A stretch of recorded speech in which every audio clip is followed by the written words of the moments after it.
So we are live with Senator Ed Markey in his office ahead of tonight's State of the Union address. We'll be talking with the senator about what he hopes to hear tonight and just his take on what's going on in the country right now. So welcome, Senator. No, thank you. Thanks for having me. So do you want to just run through what you're hoping to hear tonight from the president? Well, I want the president to bring our country together. I want him to stop the kind of hateful, divisive language that he has been using.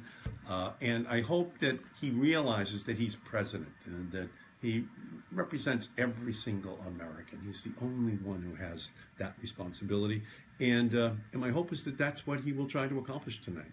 And last year when Trump gave his joint address before Congress, he offered a pretty positive tone and talked a lot about unity. Do you think that he's followed through on that in the last year, and that he sort of continued on that message? Absolutely not. It's been one of the most acrimonious and bitter periods in American history, for sure in congressional history. And my hope is that when he reflects back upon his first year, that he will realize that it was not good for our country, that it injected a poisonous sentiment into the public debate, and it's time to end. And hopefully he can put it behind himself tonight. And the president tonight is again expected to put out a message of unity and call for bipartisan work on issues like immigration and other hot topic things on Capitol Hill. Are you optimistic or confident that that's something that will happen given what's happened over the last year?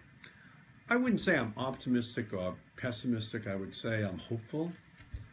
Obviously, we'll be looking tonight over towards the most conservative right-wing Republicans who serve in the House of Representatives to see if they stand, if the president talks about putting together a bipartisan bill that protects the dreamers, protects these young people, protects their families. That's still unknowable. I think in the Senate we're beginning to knit together a coalition, but ultimately it is going to require President Trump's leadership to say to his most radical right-wing supporters, members of the House and Senate, to just put it aside, that it's time now to bring America together. Do you think that Congress will be able to come up with a solution on DACA that is amenable to both sides and to avoid another government shutdown? I hope so. I think it's something that many Republicans, in the Senate at least, still want to see be achieved, but it's going to require some room that is created by Senator McConnell and by the President that allows the members of the Senate to work together to accomplish that goal. If that happens, I think it is very possible that we could, in fact, achieve that goal. Mm-hmm. And tonight, the President, one of the big things he's supposed to unveil is this infrastructure package. Mm-hmm. Is that something that you think Democrats would be open to working with the administration on? Well, obviously, we all want to build bridges and new roads, new airports, new construction in all areas, including rural broadband for western Massachusetts.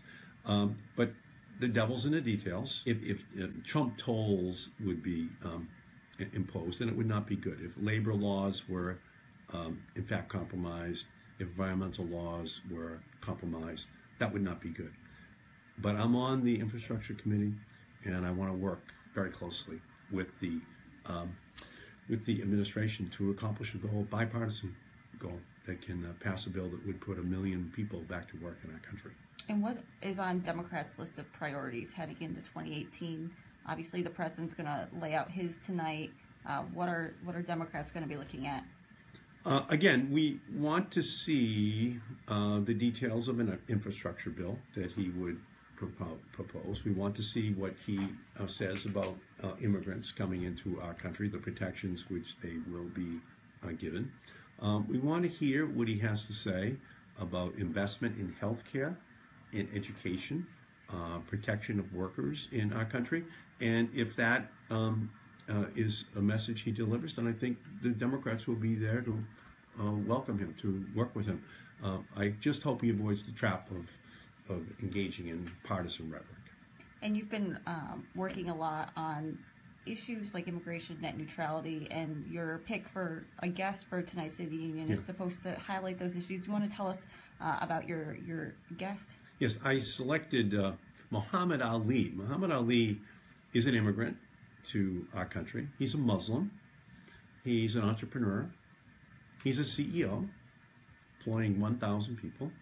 And he, as well, is a supporter of net neutrality. So he is a perfect representation of what happens when you let immigrants come to this country and to use all of their God-given abilities, which they probably couldn't do in the country from which they came. And so I'm going to have Muhammad sit up there, a Muslim, an immigrant, an entrepreneur, as bearing witness to Donald Trump as to the role which immigrants have played and should play in American history. And then what is your take on the state of this country, this union, as of January 30th, 2018? The State of the Union is one with a mixed record. On the one hand, our economy continues to move along at a good clip, mainly because of Barack Obama's economic policies that continue to drive economic activity in our country. But unfortunately, there are still signs that for healthcare, for education, for the immigrant community, that there is still an animosity that is harbored by too many Republican members of the House and Senate, and that's something that will have to be battled. But overall, lower unemployment is better than high unemployment, just as long as we understand that almost all of it is coming from the economic policies which Barack Obama put on the books and not Donald Trump's, because until December with his tax bill, he really hadn't passed a single significant piece of legislation. All right. Thanks so much, Senator. No, glad to do it.